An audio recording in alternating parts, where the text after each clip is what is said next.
বিজয়কে দিয়ে বাংলাদেশের শুরুটা ভালো না হলেও মুমিনুল হক এবং সাদমান ইসলাম জুটিটা গড়তে চেয়েছিলেন ভালোভাবেই। 6 মেরে গ্যালারি ছাড়া করলেন মুমিনুল। হয়তো ইনিংসটা বড় করতে চেয়েছিলেন, কিন্তু কে জানে তার ইনিংসটা বড় হবে না। তবে বিজয় মুমিনুলের পর মাঠে আসেন ক্যাপ্টেন নাজমুল হোসেন শান্ত। সাদমান শান্তর জুটি কিছুটা আশা জাগিয়েছে বাংলাদেশের। তবে আক্ষেপ রয়ে গেল সাদমানের, অল্পের জন্য সেঞ্চুরি মিস করলেন তিনি।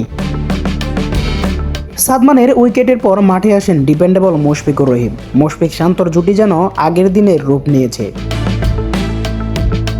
শান্ত মুশির ডিপেন্ডেবল ব্যাটিংয়ে বাংলাদেশ অনেকটা এগিয়ে আছে লঙ্কানদের চেয়ে।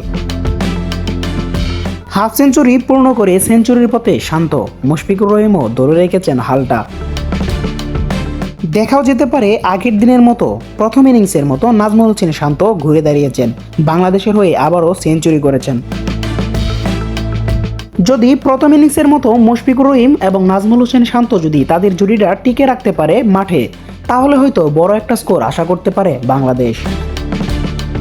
তবে ম্যাচের নাটাই এখনো বাংলাদেশের হাতে। ইউনুস শেখ, 24 টিভি।